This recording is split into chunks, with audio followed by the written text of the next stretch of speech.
Selim balapandarım, canım kuşakandarım.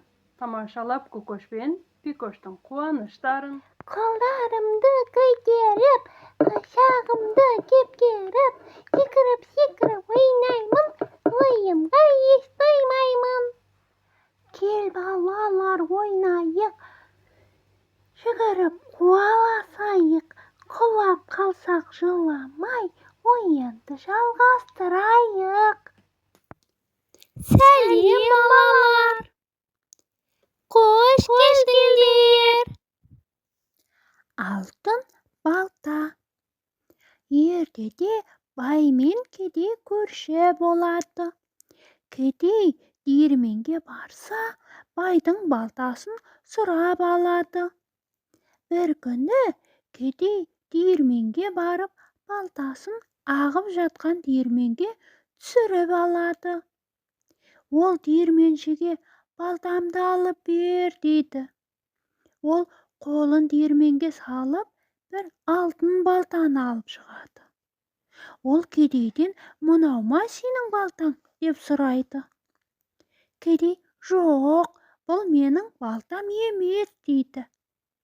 Диірменші екінші рет қолын салғанда күміс балтаны алып шығады. Сонда диірменші оған «Мынау ма сенің балтаң?» деп сұрайды. Кедей «Жоқ, бұл менің балтам емес» дейді. Сонда диірменші үшінші қолын салғанда бір ағаш балтаны алып шығады. Ол кедейден «Мынау ма сенің балтаң?» деп сұрайды. Сонда кедей «Иә, осы менің балтам» дейді. Сонда диірменші «Пейілің таза адам екенсің, сондықтан мына алтын балтаны ал» дейді. Ол үйіне барып, не болғанын айтып береді. Балтаны ағып жатқан диірменге қалай түсіргенін айтады. Бай кедейдің айтқанының бәрін қайталап істейді. Ол балтасын суға түсіріп, диірменшіге «Балтамды алып бер» дейді. Сонда диірменші алтын балтаны алып шығады. Ол байдан «Мынау ма сенің балтаң?» дейді. Сонда бай «Менің балтам» дейді. Диірменші оған «Өтірік айтпа, мынау сенің балтаң емес» деп өзінің ағаш балтасын береді. Ғажайып түс. Бірде Арман түс көреді. Түсінде оның дене мүшелері дауласады. Бас бірінші болып былай дейді: «Мен бәрін басқарамын. Менде көз, ауыз, құлақ, мұрын бар. Мен болмасам, адам ештеңені көрмейді, естімейді, иісті де сезбейді, сөйлей де алмайды. Тіпті аштан өлер еді.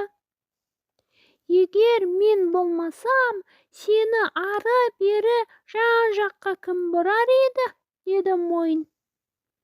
Осы кезде қызу таласқа қол араласты. Егер мен болмасам, жүк тасу, тамақ дайындау, кір жуу, үтіктеу, жазу, сурет салу, әртүрлі аспапта ойнау да қиынға соғар еді. Bir кезде кеуденің де шыдамы таусылып: «Менше, егер мен болмасам, адам болар ма едің?» мойын, сен қайда қалар едің? Қол, аяқ, сендер ше? Деді. Ал сендер біздің арқамызда мектепке, дүкенге, киноға барасыңдар. Күні бойы жүгіреміз, сонда да рахмет айтпайсыңдар, деді аяқ. Бұл айтыстың қалай аяқталатыны Арманды қатты қызықтырды. Бірақ ең шиеленіскен жерінде ол оянып кетті. Ал сендер қалай ойлайсыңдар? Адамға ең керегі қай мүшесі?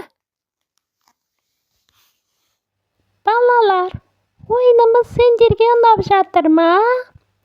Тамаша! Арнамызға тіркелуді ұмытпаңыздар.